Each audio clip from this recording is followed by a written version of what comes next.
Welcome to Kenya. We are live at a Wildebeest crossing. My name is Brent. I've got Dangerous Dave Easter on camera, and we're on the Mara River at one of the southern lookout crossings, and a big herd of wildebeest has just started crossing right now. They're pouring into the water. You can see how low the Mara River is in comparison to when we were here last year with James, and we're a little bit better for the wildebeest, less crocodiles. If you want to ask me questions, just pop them on the feed below. Remember, this is 100% live, coming to you at this very second from the Masai Mara in Kenya. Can you hear that incredible noise? I'm just going to keep quiet.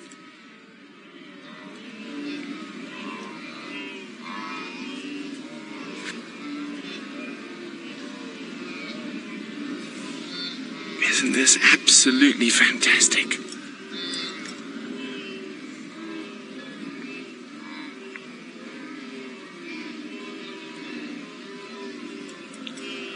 Just listen to all of them as they plunge into the river.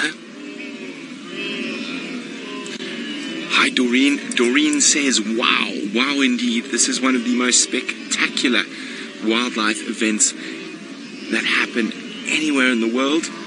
And we're very, very excited to be able to bring it to you live.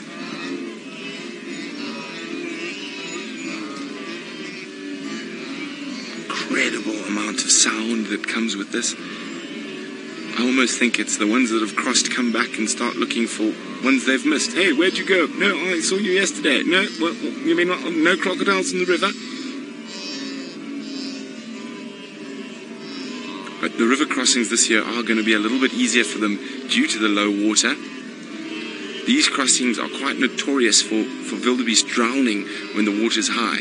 As you can see, not too bad this year. They're able to cross it quite comfortably.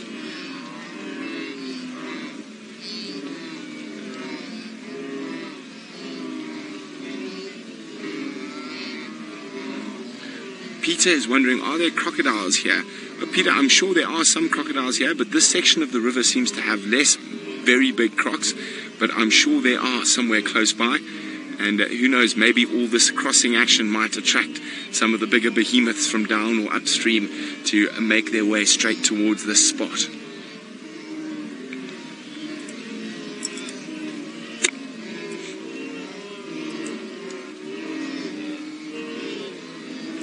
Now, I always find it funny that some of them decide halfway through the river that they want to go back. And of course, they're quite often met by quite a stream of wildebeest going in the opposite direction, which sort of forces them to change their mind yet again. Now, believe it or not, I have been to the Mara a few times before, but this is my first crossing, and I'm very happy to be experiencing it live with you. It is absolutely fantastic. Isn't this absolutely magic? Remember, keep your questions coming through. We are live from Kenya in the Masai Mara.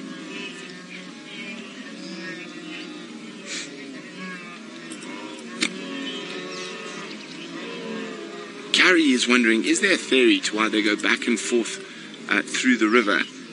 Carrie, well, it's to do with the grazing. So once the grazing is finished in one area, they'll come back to the other. And it also depends on local rain. So it'll rain quite late through the year here. So a little bit of rain to the south might bring them back across the river just to catch that green flush, and vice versa, rain to the north, east or west.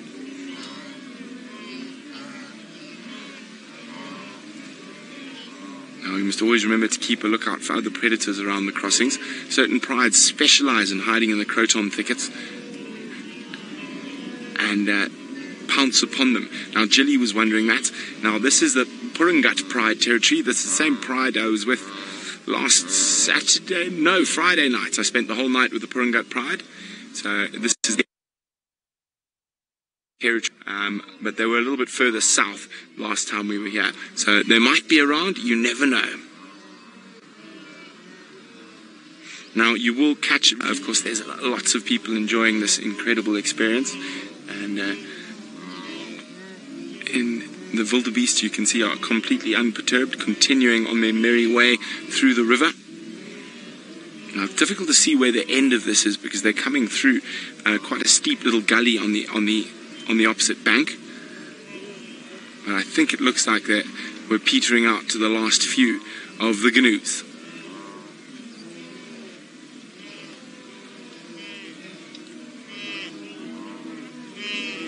Yes, everyone seems to think this is a good place for them to cross.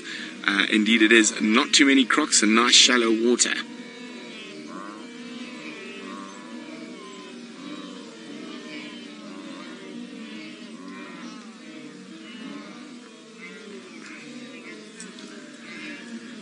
The sounds are absolutely incredible. No, no, where have you been? I was on the other side. I'm back. Missed you. Dave, just go to where they're coming in. There seems to be a little bit of a traffic jam forming there and some collapsing as they hit some mud. So they're still streaming out.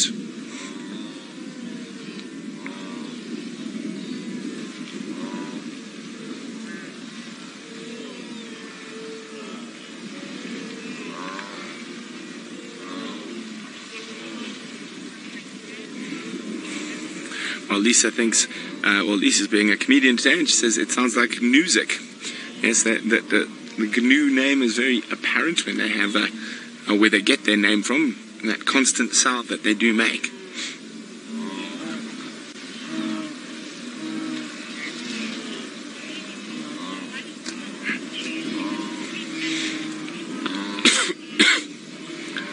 Brian is wondering, well, with the passage this easy, why do other wildebeest decide to go on steep banks with steep water? Well, generally this would be one of those deep water crossings with steep banks. It's just that this year there's been very little rain, so the river is very low. So, ooh, did you see the baby fall over? Right at the beginning there. Oh, he's up again. He's got a bit of a sore leg though. There, that one. Oh, he's fine. He's up on moving again. So, Brian, normally the waters are quite a few meters deeper than this at this time of the year. So they're just very lucky this year. Oh, here comes the next batch out of that little gully. There's a bit of soft mud that seems to catch a few of them as they come through there.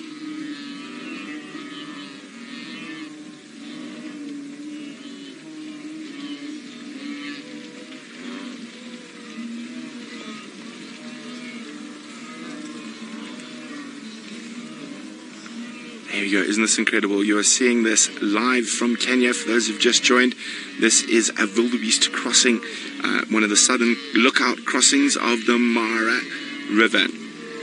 Jackie is wondering whether these are blue wildebeest. Jackie, indeed, they are a version of blue wildebeest, or they're also called white-bearded gnus, so slightly different from the ones that you get in southern Africa, but very much relative, so they are considered to be blue wildebeest, but this is a subspecies called the white-bearded gnu.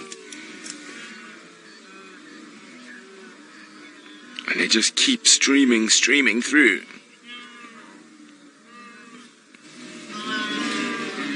And you see they're struggling a little bit in that mud at the beginning.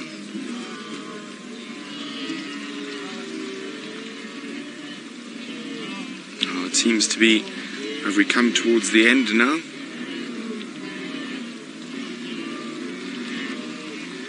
Nope, and more coming.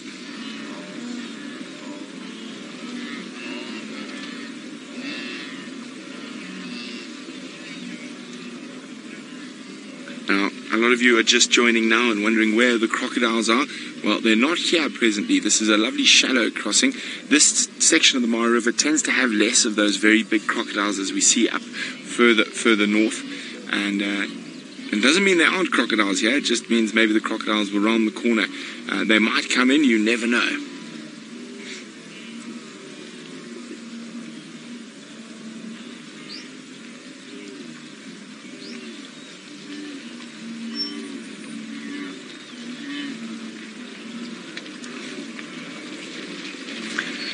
Now, Leslie's asking, at a guess, how many do I think they are? Now, Leslie, if we forget the ones that are crossing right in front of us, and we just take a slight look to the right, Dave. Leslie, I want you to count them for me. Why don't you try? Here we go. Dave's going to give you a pan across.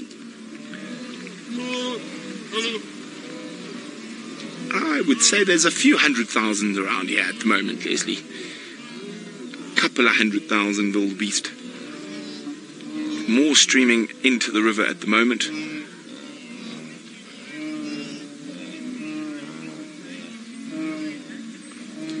Heidi is wondering, how steep is the bank on our side and do they have to climb? Heidi, they do it. It is very steep. It's probably a good 5 or 6 meters high, but they'll have one of those ancient routes that they've used to climb up over the last couple of thousands of years.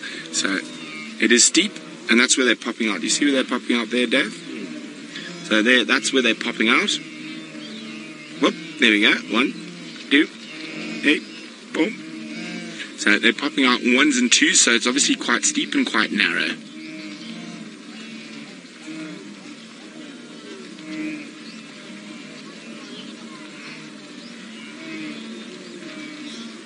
Isn't this incredible? Just sort of a never-ending line.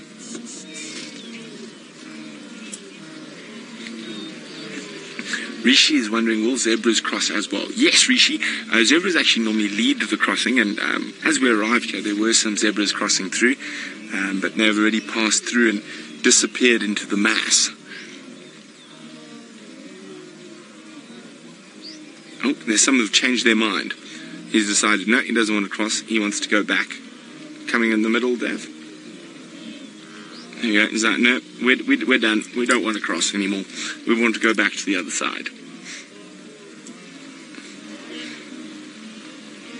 This is where quite often quite a little bit of confusion can take place. See, there we go. Just like that. They've turned around and decided they're going back across again.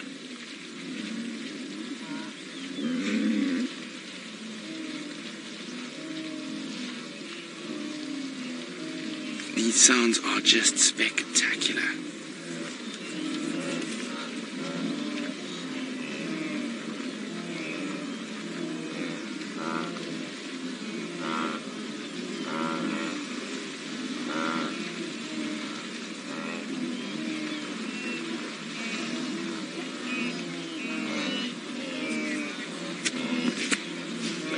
Shirley is wondering, will the noise attract predators? Shirley, I think these wildebeest can be heard from such a vast distance that it's quite difficult to say. I'm sure that any lion with a slightly sensible mind knows that there's lots of food close by.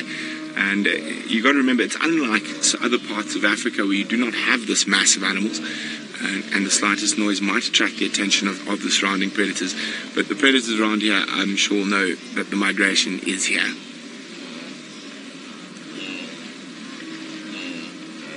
Dave, there's a saddle-billed stork coming in above them. You see it? There we go, saddle-billed stork. Beautiful. And you can see there's still a lot of wildebeest up towards Lookout Hill as well.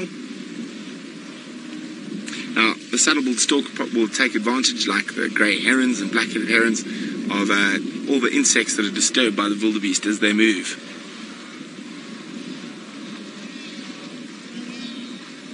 Well, it looks like... No, every time I think we're almost at the end, some more wildies pop out.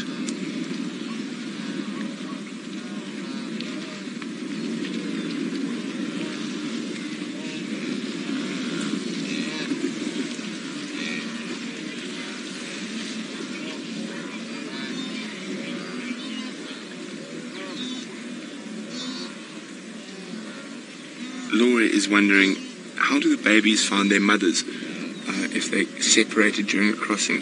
Now, you can hear there's very different types of gnu's that are going on. You can hear the very distinct of the male trying to keep his little harem intact, but also, there we go, you can hear, there's exactly a perfect example. There's a youngster calling, okay, a little bit to the, there we go, oh, he was calling, he's now found his mom. But until mom came and found him. So that's how they find each other, by talking to each other, by calling to each other. Now, of course, not always is it a happy ending where they find each other. Often they do get separated as well. Isn't this incredible? Remember, for those of you joining us now, just logging in, this is live from Kenya.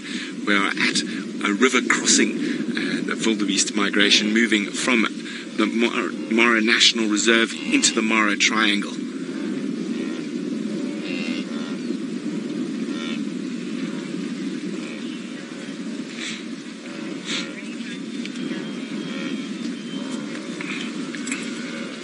Lishan says, will crocodiles risk injury by attacking in such low water? It's unlikely that the crocodiles will be injured, even in low water like this. You probably find it's just a little bit harder to ambush the wildebeest, but if there was a decent-sized hungry croc around here, I'm sure by now there would at least be one or two wildebeest in his jaws.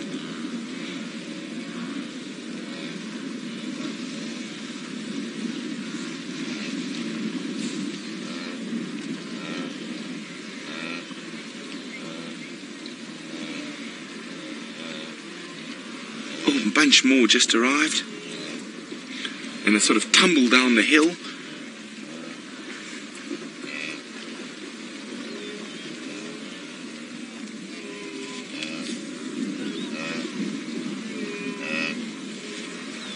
Just a never-ending mass of news.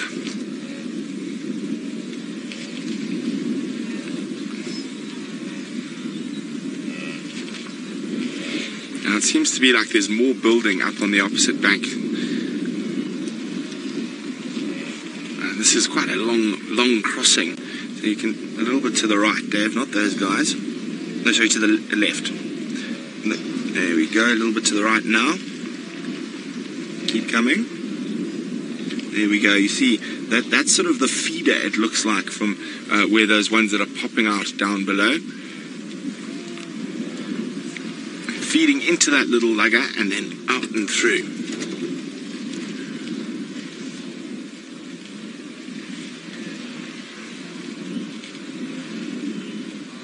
The noise is something to behold. It truly is.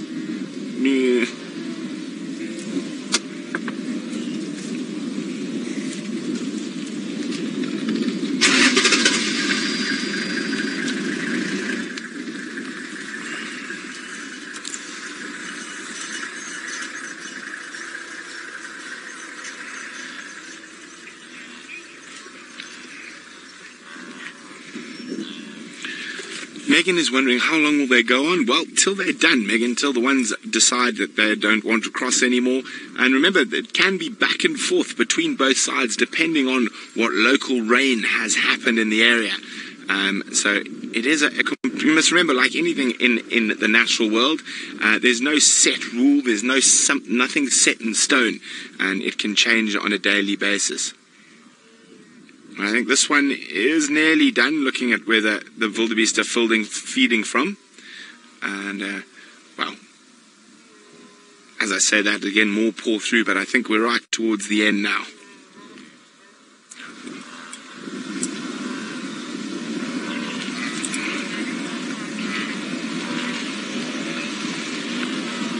Now, Jilly is wondering how far have they travelled. Now, Jilly, they don't travel one long stretch at a time.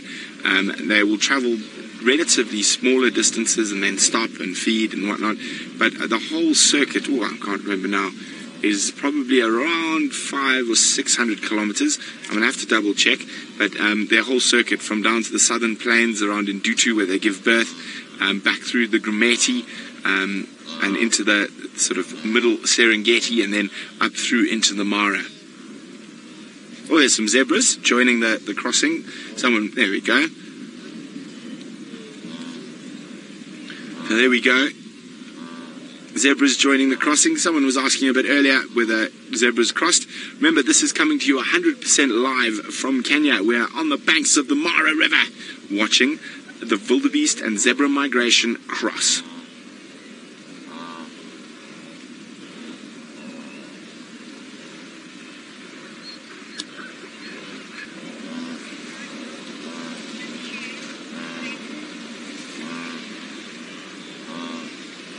Saibal would like to know, do they choose the same spot to cross every year? Saibal, no they don't. They will have various favourite spots, and in this area there are 3 or 4 crossings that they'll cross every year depending, and we've seen them cross at 2 crossings here so far. So it all depends on the year, the water level, and grass, and depending on where they're going to cross.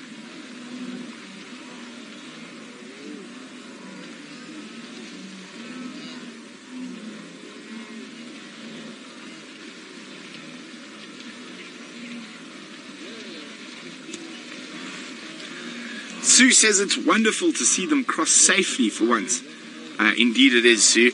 Now, normally these crossings are actually quite a lot more dangerous than the crossings that are filled with crocodiles, because when the river's high, a lot of animals drown here. Now, a lot of you might think that's quite harsh, but that is one of nature's way of taking care of the numbers. So, oh, is there a crocodile there? Why are those ones all running back? Right up at the front, a little bit to the right, see there? There seems to be a bit of panic amongst those ones. Now, there might not be a crocodile, there could just be panic. That happens as well. But there's definitely something disturbing those. Let's go a bit further forward. We don't want to get too close to the edge. There's a little deep channel right at the end there. And they're a little bit nervous there. I don't see a crocodile. I think they could have just been a bit nervous. But if there was going to be a crocodile, it would definitely be in that little gully there. Jesse said the zebra look pregnant, are they? Well, Jesse, the zebra give birth throughout the year. They don't have a set breeding time, so they're very possibly lots of pregnant zebra at the moment.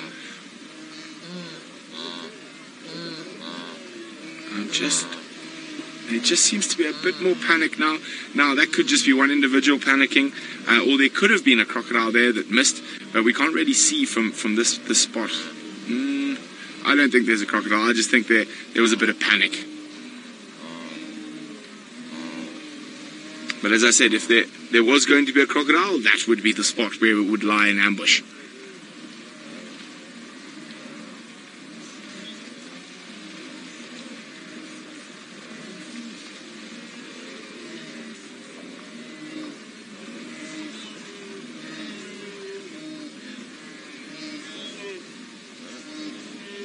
Just having a careful look with my binoculars down along the water's edge there, just to see if there's any sign of... I think I know what's happening. What's happening is they're just getting a little bit stuck, because it's a very narrow spot for them to come up, and then the fact that they get stuck there, they don't like being in the water for longer than they have to, that could have caused a bit of that panic there.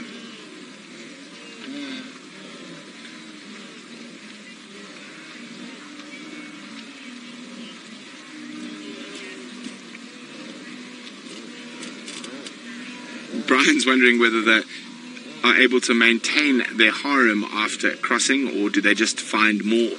Now, it's very difficult to maintain their harem. They're constantly losing and regaining it. Well, there we go. That's the last of this crossing by the looks of things.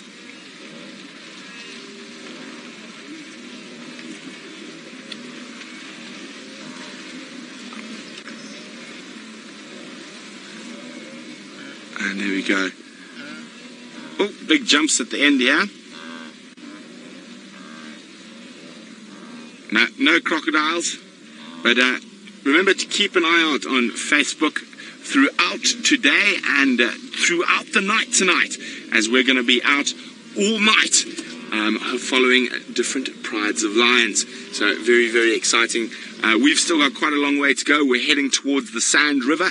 Going to see if we can catch up with the Sala's pride, or maybe the Pungarit pride. So very, very exciting. So we're going to let these last wildebeest cross, because we've still got quite a long way to travel today. But as I said, keep an eye out on Facebook, just in case we go live again.